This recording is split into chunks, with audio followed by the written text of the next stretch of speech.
오늘도 교회 신앙의 상징으로 불려지는 우리 사도신경 살펴보는 시간을 갖겠습니다. 우리 두 번째 고백은 그 외아들 우리 주 예수 그리스도를 믿습니다. 이 귀한 고백인데요. 여러분, 세계의 종교를 보면 기독교를 비롯해서 유대교가 있고 또 이슬람교가 있고 불교가 있고 힌두교가 있죠. 저마다 어떠한 신을 섬기고 있습니다. 그런데 이 중에서 유일하신 하나님을 믿는 종교가 있는데 바로 유대교, 기독교, 이슬람교예요. 이 세 종교의 그 공통점은 뭔가 하면 다 구약을 그 경전으로 갖고 있어요. 자, 그런데 유대교는 구약만 가지고 있고 우리 기독교는 구약과 신약, 그리고 이슬람교는 구약과 신약 플러스 코란을 가지고 있죠. 자, 그런데 이렇게 그 출발은 다 똑같아요. 구약 성경을 가지고 출발을 하는데 차이가 있어요. 기독교에서는 예수님을 하나님의 외아들, 곧 하나님의 독생자이고 예수님을 통해서만 구원받을 수 있다고 믿어요. 유대교나 이슬람교에서는 그렇게 믿지 않아요. 참고로 우리 유대교에서는 아직도 메시아, 즉 그들의 나라를 다시 온전히 세울 그리스도를 기다리고 있어요. 사실 2000년 전에 우리 예수님 오셨거든요. 사실 구약에서 예언했던 그 이스라엘을 회복할 그 그리스도 메시아가 2000년 전에 오셨는데 알아보지 못했어요, 유대인들이. 그래서 유대교에서는 아직 그 그리스도 메시아를 기다리고 있어요. 이슬람교에서는 예수 그리스도를 유일한 구세주가 아닌 그저 여러 선지자들 중에 한 명으로 믿고 있고요. 이슬람 교도들은 자기들이 믿는 모하메시 제일 위대한 구원자라고 주장하지요. 자, 오로지 기독교만이 예수님을 하나님의 독생자 그 외아들 예수로 믿고 믿는 자들의 주라고 믿고 예수님 바로 그분이 그리스도이심을 믿어요. 자, 그래서 그 내용이 사도신경에 고스란히 들어가 있죠. 그 외아들 우리 주 예수 그리스도를 믿사오니. 오늘 본문에도 보실래요? 요 세 가지 내용이 다 들어가 있어요. 같이 읽으실게요. 찬송하리로다 하나님 곧 우리 주 예수 그리스도의 아버지께서 그리스도 안에서 하늘에 속한 모든 신령한 복을 우리에게 주시되. 그래서 우리 예수님은 하늘에 계신 하나님을 아버지라고 불렀으니 그분의 아들이 되고 그 다음에 우리의 주가 되시고 그리고 그리스도이심을 말해주고 있는데, 오늘은 이 세 가지 내용을 오늘 하루 다 하려고 했는데 이후에 적어도 한 10분 정도 우리 졸업식이 있기 때문에 첫 두 포인트만 제가 오늘 나누고 세 번째 내용인 그리스도 되심에 대해서는 우리 다음 주일에 다루도록 하겠습니다. 여러분, 제가 몇 주 전부터 교리 설교를 하고 있어요. 교리 설교는 조금은 딱딱할 수 있어요. 그래서 이 교리 설교를 들을 때는 모자를 하나 써야 돼요. 어떤 모자인가 하면 따라해 봅시다. 생각하는 모자. 이 교리 설교는요, 그냥 가만히 있으면요 많은 것을 놓치게 돼요. 왜냐하면 어떤 이야기보다는 교리 설명이 들어가기 때문에. 그래서 여러분, 이제 앞으로 아마 6월, 7월, 8월까지는 이 교리 설교를 계속하게 되는데 어떤 면에서는 쉽지 않을 수 있어요. 그런데 또 다른 면에서는 여러분이 잘 들으시고 소화하시면 어떤 설교보다도 굉장히 유익한 그러한 설교가 될 것이라고 생각합니다. 그래서 옆에 분들에게 이렇게 말씀하실래요? 생각의 모자를 씁시다. 여러분 다 안 보이지만 지금 여러분 생각의 모자를 다 쓰고 계신 거예요. 자, 그래서 예수님에 대한 첫 번째 신앙 고백은 이거예요. 예수님에 대한 첫 번째 신앙 고백인데 같이 읽으실게요. 예수님은 하나님의 유일하신 아들, 즉 독생자이십니다. 여러분, 독생자라고 하는 단어가 딱 나오니까 생각나는 구절 하나가 있죠. 바로 요한복음 3장 16절이에요. 하나님이 뭐예요? 세상을 이처럼 사랑하사 독생자를 주셨으니 이는 그를 믿는 자마다 멸망하지 않고 영생을 얻게 하려 하심이라. 자, 독생자라고 하는 이 독생이라고 하는 단어를 우리는 별로 안 써요. 그래서 킹 제임스 버전에 보니까 the only begotten son이라고 begatten이라고 하는 단어를 쓰는데 이것은 무슨 얘기인가 하면 두 가지 의미가 있는데 유일하신 아들, only son이라는 거예요. 그리고 독생하신 아들, only begotten son이에요. son이니까 아버지로부터 나왔다라고 하는 거죠. 아니면 아버지와 함께 관계가 있다라고 하는 거예요. 자, 그런데 여기서 우리가 한 가지 짚고 넘어가야 하는 아주 중요한 사실이 있는데, 자, 예수님이 하나님의 아들로 표현되어 있기 때문에, 그리고 독생하신 분으로 소개되고 있기 때문에 하나님이 예수님을 낳으셨다고 믿으면 큰일 납니다. 그것은 비성경적인 이단 사상이 되기 때문이에요. 좀 어려운 개념이기는 한데 유출설이라는 게 있고 피조설이라는 게 있어요. 여러분 유출이라는 거 아시죠? outflowing. 이 유출설이라고 하는 것은 초대교회 교부, 그러니까 early church fathers들이 많았는데 그 중에서 오리겐이라고 하는 그 교부가 있었는데 예수님을 묘사를 하면서 그가 이렇게 주장을 했어요. 예수님은 하나님으로부터 흘러 넘친 존재가 예수다, 이렇게 주장을 했어요. 이게 무슨 말인가 하면, 여러분 물이 물통에 가득하게 되면 물통 밖으로 흘러 넘치게 되잖아요. 자, 그런 것처럼 하나님은 충만하신, 하나님은 모든 게 충만하시거든요. He's an abundant God. 근데 그 충만하신 하나님으로부터 온 우주가 다 하나님의 존재의 유출, outflow를 기인하여 되었는데 그중 가장 먼저 유출된 것이 예수님이라는 거예요. 그리고 나서 나머지 눈에 보이는 온 우주 있잖아요. 차례대로 유출이 되어서 존재하게 되었다는 것이 이 유출설인데 잘못된 가르침이고 이단 사상입니다. 자, 여기에 비해서 피조설이 있어요. Theory of creation or the theory of formation이라고 하는 건데 4세기 말부터 3세기 말부터 4세기 초까지 활동한 에리우스라고 하는 그 인물이 있었는데 이 신학자가 주장한 설인데 이것은 뭔가 하면 그 말 그대로 피조, 그러니까 예수님이 하나님이 아니라 하나님으로 인해서 피조된, 즉 하나님이 특별히 만드신 하나님의 아들이라고 주장을 해요. 둘 다 이 잘못된 비성경적 가르침이에요. 자, 그래서 이 God's begotten Son, 하나님의 독생자에 대한 바른 이해를 가져야 우리가 예수님에 대해 올바른 신앙 고백을 할 수가 있어요. 특별히 이 두 번째 그 부분에 있어서 말이죠. 그 외아들 우리 주 예수 그리스도를 믿습니다. 자, 그래서 이제부터 잘 들으셔야 됩니다. 한 가지 묻습니다. 아버지와 아들은 한 피를 가졌나요? 두 피 가졌어요? 한 피예요. 자, 한 피 가졌으면 서로 닮을까요? 안 닮을까요? 닮아요. 예. 자, 한 피가 흐르니까 필연적으로 닮을 수밖에 없다라는 거죠. 그러니까 아버지는 그 아들을 낳았어요. 그러니까 아버지의 피가 그 아들의 피에 몸에 흐르고 있으니 필연적으로 닮을 수밖에 없고 유사성을 띌 수밖에 없어요.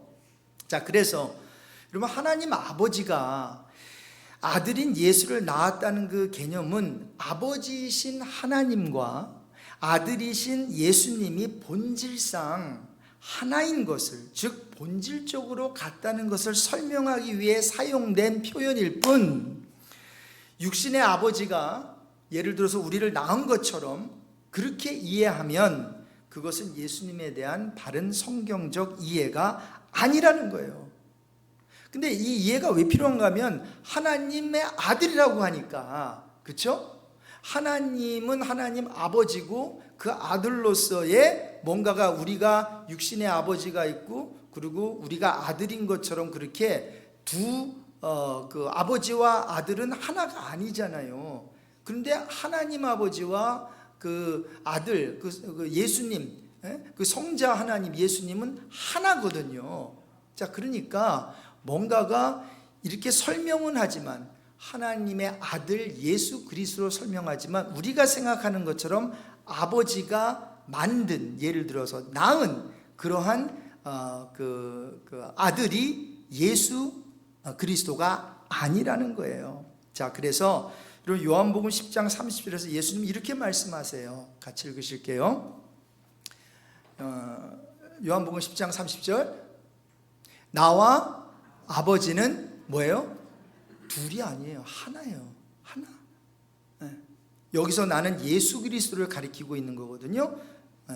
자, 그래서 여러분 히브리 그 사람들에게 이 하나라고, 이 아들이라고 하는 개념은 하나 또는 연합을 의미한대요. 자, 그래서 본질상 다름이 없으신 분임을 지금 말하고 있는 건데, 그러니까 하나님과 예수님은 한 분이라는 거예요. 여러분 헷갈리시죠, 벌써부터? 자, 근데 여러분 헷갈리지 않기 위해서요, 우리 기독교는 성삼위일체, 삼위일체론을 믿어요. 하나님, 예수님, 성령님, 삼위의 하나님이 한 하나님이라고 믿어요. 자, 그러니까 1 플러스 1 플러스 1은 3지 어떻게 1이 되냐, 이렇게 이 수학 개념으로 풀려고 하는데, 아니 왜 1 플러스만 있나요? 우리 여기 지금 수학 뭐 메이저 하시는 분들도 계실 수 있는데, 여러분 타임스도 있어요. 곱하기. 그렇죠? 1 곱하기 1 곱하기 1이 뭐죠? 1이에요. 왜 더하기만 해야 돼요? 곱하기도 할 수 있지. 분명히 1에다가 1을 곱하면 그저 하나가 되는 개념이 수학적인 개념으로 풀 수 있다는 거죠. 물론 제가 이거를 사용해서 성삼위일체를 다 프루브하거나 설명할 수는 없을 거예요. 문제는 중요한 건 뭔가 하면, 객체의 하나님, 예수님, 성령님이 각 삼위 하나님으로 계신데, 이 하나님이 한 하나님인데 본질상, 그런데 구분이 된다는 거예요. 구별이 된다는 거예요. 성부 하나님은 성자 하나님을 이 땅에 보내시고, 성자 하나님 예수님은 성부의 보내심을 받은 자로서 차별은 없지만 똑같은 동등격이지만 각자의 역할에 있어서는 구분된다는 거예요. 하나님은 예수님을 보내시고, 예수님은 하나님의 보내심을 당하 이 땅에 오셔서 세상 죄를 짊어지시고 이제 죽으시고 부활 승천하셔서 천국 가실 때, 이 예수 second head of Godhead, 예수 그리스도는 바로 삼위, 세 번째 위격이신 성령 하나님을 이 땅에 보내시고. 자, 오늘은 시간이 없어서 삼위일체에 대해서 다 설명할 수 없지만 중요한 것은, 따라해 봅시다. 예수님은 하나님과 본질적으로 같다.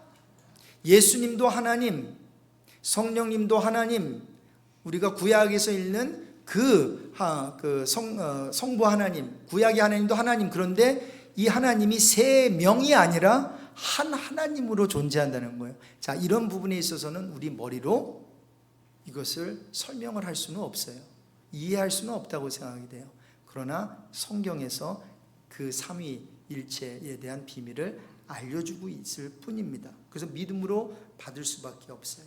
자, 이 같은 사실, 예수님이 하나님이라는 사실을 빌립보서 2장 6절 이하에서 바울은 다음과 같이 말해요. 같이 읽을게요. 그는 근본 하나님의 본체시나, 예수님이 하나님과 동등됨을 취할 것으로 여기지 아니하시고 오히려 자기를 비어 종의 형체를 가져 사람들과 같이 되셨고, 사람의 모양으로 나타나사 자기를 낮추시고 죽기까지 복종하셨으니 곧 십자가의 죽음이시라. 자, 뭐죠? 예수는 하나님의 본체, 하나님이셨어요. 근데 하나님과 동등하래요.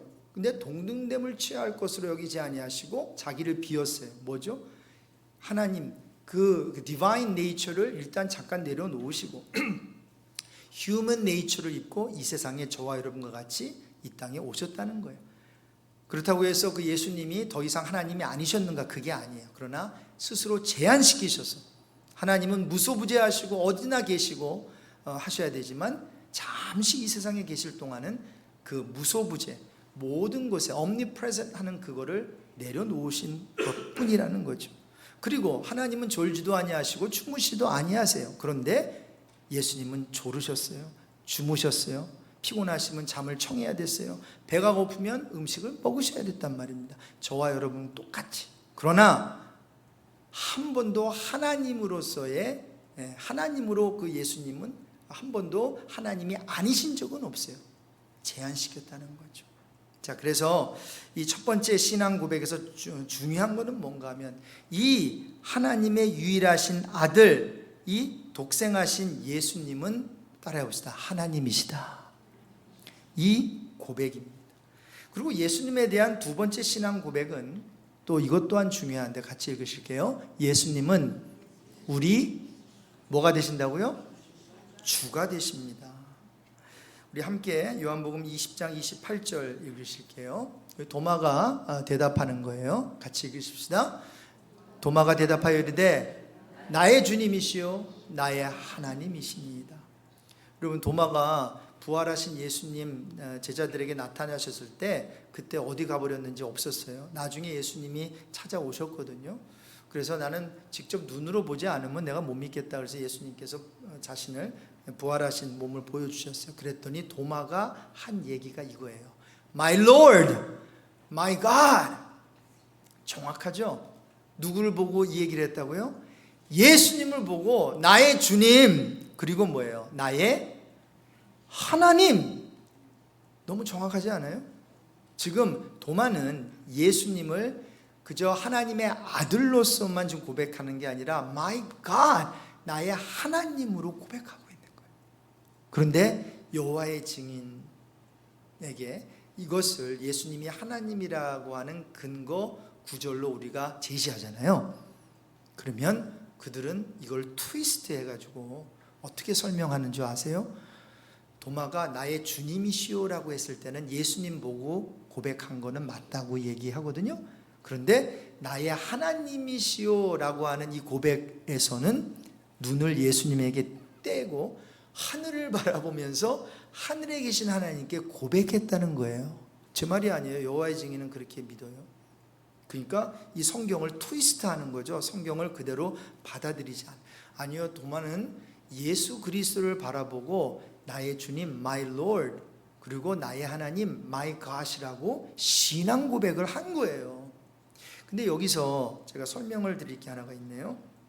이 예수님을 우리의 주, 즉 주님이 되십니다라고 하는 그 표현이 성경에 많이 나와요. 예를 들어서 귀신 들린 아이의 아버지가 예수님을 그 복음서에 보면 주여라고 부르는데 거기서 주, 롤드라고 했을 때는 선생님 정도 차원의 호칭으로 부르고 있어요. 자, 그런데 지금 여기서 우리가 또 사도신경에서 그 외아들 우리 주 그리스도 예수를 믿습니다라고 했을 때 그 주는 그저 선생, teacher 정도의 그러한 그 표현이 아니라 이 주로 고백할 때는 여호와라는 이름을 망령되이 일컫지 않기 위해서 히브리 사람들이 자음을 붙여서 만든 히브리어 아도나이가 있거든요. 그 아도나이의 헬라어 표기가 요 큐리오스거든요. 이게 롤드예요. 그러니까 지금 예수님에게 주라고 사용을 할 때는 여러 가지 의미로 사용되는데 그 중에 하나가 뭔가 하면 하나님을 가리킬 때 사용되는 그 단어가 큐리오스가 우리 예수님에게 사용된다라는 거죠. 자, 그러니까 도마가 부활하여 자기 눈앞에 나타난 예수님을 향하여 어떤 고백을 한 거예요? 말씀드린 대로 나의 주시며 예수 그리스도 당신은 나의 하나님이라고 고백한 거예요. My Lord and my God이라고 한 게, 그러니까 앞에 my Lord도 이게 my God이라고 하는 것을 더 확실하게 하기 위해서 어떤 면에서는 하나님이라고 하는 그 표현을 다른 그런 말로 두 번 고백했다라고 볼 수 있겠습니다. 자, 그렇기 때문에 우리가 예수 그리스도를 주라고 고백하는 것은 그분이 뭐예요? 하나님의 아들로서 더 나아가서 참 하나님 되심을 고백하는 것이어야 한다는 거예요. 자, 여기까지가 좀 어떤 교리적인 오늘 우리 두 번째 그 사도신경 고백에 있어서 세 가지 중에서 두 가지를 제가 설명한 거거든요. 자, 그런데 so what? 특별히 그분이 주시라는 게, 주님이시라는 게 왜 중요할까요? 여러분, 예수님은 우리의 주, 즉 주님이 되시기 때문에, 다른 말로 하면 하나님이시라는 것은 우리의 삶의 주인이 되어주시는 거거든요. 자, 그렇기 때문에 여러분 놀라지 마십시오. 주인에게 우리의 모든 것이 다 속해 있다는 거예요. 이 부분을 설명하기 위해서 어떤 사람이 우리의 소유권을 얼마나 주님께 철저하게 넘겨드려야 되는지를 다음과 같은 예화를 통해서 설명을 했어요. 어떤 사람이 물어요. 저 진주를 사고 싶습니다. 얼마입니까? 그랬더니 이 주인이 말해요. 아주 비싸다고 말이죠. 얼마인데요? 글쎄요, 아주 큰 돈을 지불해야 살 수 있어요. 제가 과연 살 수 있을까요? 물론이죠. 얼마든지 살 수 있습니다. 하지만 방금 굉장히 비싸다고 하지 않았나요? 맞아요, 비싸요. 도대체 얼마이길래? 그랬더니 이 주인이 말해요. 당신이 갖고 있는 모든 재산이면 됩니다. 진주를 꼭 사고 싶었던 것 같아요. 단단히 결심을 하고 이제 오케이! 사겠습니다. 그래요. 그럼 당신에게 얼만큼의 에셋, 소유가 있는지 한번 리스트 한번 해봅시다. 이제 가게 주인이 연필과 종이를 가져와서 이제 쓰기 시작해요. 은행에 10,000불이 있습니다. 오케이, 10,000불. 또요. 그거밖에 없어요? 은행에 있는 돈은 그거 다예요. 혹시 지갑 갖고 계세요? 네, 지갑에 얼마 있는데요? 해보니까 120불 정도가 있어요. 120불 있는데 그것도 주십시오. 그 외에 가진 돈은 없습니까? 그게 전부입니다. 혹시 어디 살고 계세요? 아파트에 살고 계세요? 아니요, 집인데요. 집 렌트예요? 아니면 사셨어요? 박성호 목사처럼 샀어요. 그러더라고요. 샀어요. 네, 집이 있습니다. 그렇군요. 그러면 그 집도 넘기십시오. 그 소유하신 집도 거두어 가겠습니다. 아니, 그렇다면 제가 이제부터 캠프용 그 RV 트레일러에서 자야 된다는 말입니까? 트레일러도 있어요? RV도 있어요? 그럼 RV도 가지고 오십시오. 또 뭐가 있습니까? 아이고, RV 없으면 제가 제 차 안에서 자야 되겠군요. 자동차가 있나 보죠? 2대 있습니다. 그러면 이제부터 그 자동차도 제 것입니다. 다 가지고 오세요. 자, 그러니까 이제 돈도 다 지불했지. 그 다음에 지갑에 있는 돈, 그 다음에 차, RV 다 지금 자기가 있는 소유 다 그냥 바쳤잖아요. 그랬더니 그걸로도 안 된다는 거예요. 더 내야 된다는 거예요. 저는 이제 더 이상 낼 게 없는데요. 당신은 이 세상에 혼자 사십니까? 아닙니다. 아내와 2 아이가 있습니다. 아주 좋습니다. 당신의 부인과 자녀들도 주십시오. 또 다른 거 없어요? 이젠 정말로 남은 거 하나도 없어요. 정말로 나밖에 남은 게 없습니다. 그러니까 그 주인이 아차! 당신 잊어버릴 뻔했는데 당신 자신도 내게 주십시오. 이제부터 모든 것이 전부 저의 소유입니다. 당신의 부인도, 아이들도, 집도, 돈도, 차도, 그리고 당신까지. 그렇게 말한 후에 주인이 이렇게 말합니다. 자, 이제 제 말을 잘 들으십시오. 잠시 동안 이 모든 것을 당신이 사용할 수 있도록 허락할게요.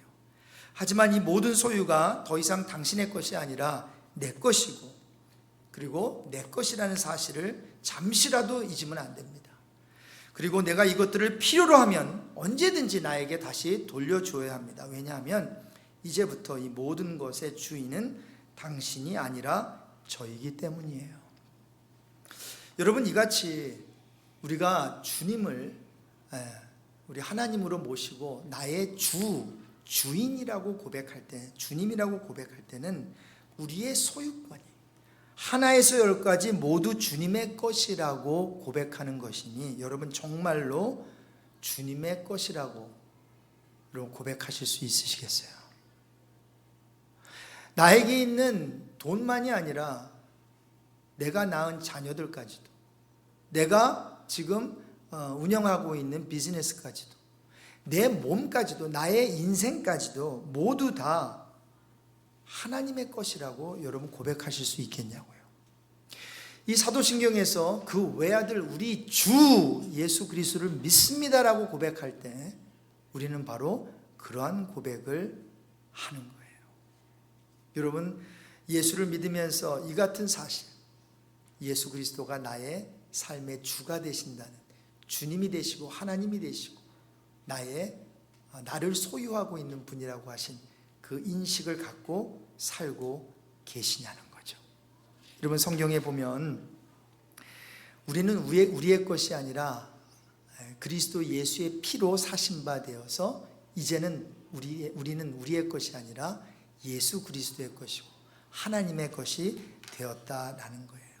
자, 그래서 예수를 주로 고백하는 자들은 이같이 자기 인생을 스스로 주장하는 자들이 아니라 주님이 나의 인생을 주관하시게 하는 자들이에요.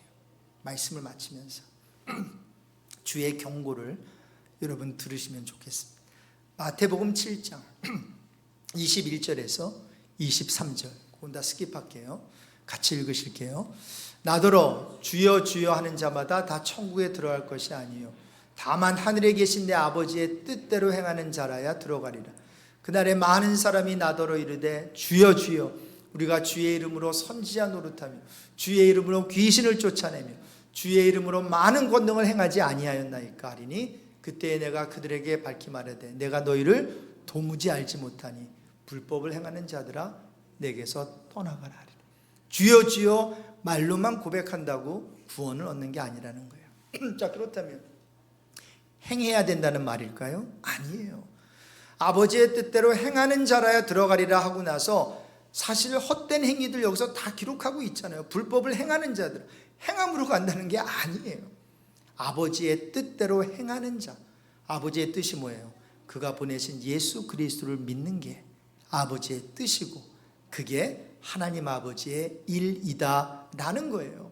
자, 그래서 여러분 우리가 이제 다음 주부터 계속 이 신앙 고백을 할 텐데 사도신경 그 외아들 우리 주 예수 그리스도를 믿습니다라고 할 때 그 주, 나의 주인 되시고 나의 주님 되시고 하나님 되신 하나님이 저와 여러분의 모든 소유권을 갖고 계심을 여러분 우리는 고백하는 거예요. 목사님 그건 좀 곤란한데요? 그럼 그렇게 생각하시나요?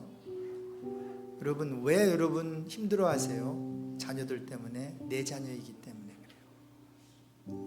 그럼 배우자 때문에 왜 힘들어하시죠? 내 배우자이기 때문이에요.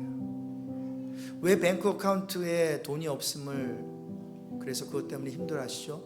내 어카운트에 돈이 없기 때문에 모든 것이 내 것이라고 생각하고 내 것이기에 내가 알아서 챙겨야 되고 하나에서 열까지 나의 책임이기 때문이 아닐까요? 근데 우리 하나님께서는 이런 말씀하시는 거예요. 그거를 다 나에게 넘겨라. 소유권을 나를 너의 주로 고백하고 하나님으로 고백하고 너의 가지고 있는 모든 것을 나에게 맡기려. 그러면 내가 그 자녀, 그 배우자, 그리고 너의 아픔, 슬픔, 그리고 고민, 또 재정 문제, 건강 문제 내가 다 책임져 주시겠다는 거예요. 그러니 하나님께서는 뭐가 필요해서 저와 여러분의 소유권을, 모든 소유를 달라는 것이 아니라 저와 여러분을 사랑하기 때문에 우리 하나님께 우리의 모든 소유를 맡기면 우리 하나님께서는 우리의 모든 그런 삶의 고민들을 당신이 알으셔서 문제들을 해결해 주신다는 거죠. 사도신경은 창조주의자 우리의 아버지 되시는 하나님께 대한 믿음의 고백으로 시작돼요. 하지만 곧바로 이어지는 하나님의 아들 예수 그리스도에 대한 부분은 사도신경 중에서도 가장 중요한 부분이에요. 그 이유는 이 부분이 그리스도에 대한 신앙 고백이고 나아가 하나님의 구속사에 대한 신앙 고백이기 때문입니다. 여러분 이 고백 없이는 아무도 구원받을 수 없고 하나님께 나아갈 수 없고 하나님을 알 수도 없는 거예요. 그래서 따라서 우리 마지막 우리 고백을 한번 우리 같이 읽어보겠습니다. 나는 그의 유일하신 아들 우리 주 예수 그리스도를 믿습니다. 우리 다음 주에는 그리스도에 대한 부분을 또 살펴보면서 우리의 이 신앙 고백이 한 주 한 주를 우리가 지나면서 또 깊어지고 또 아름다운 고백이 되기를 바랍니다.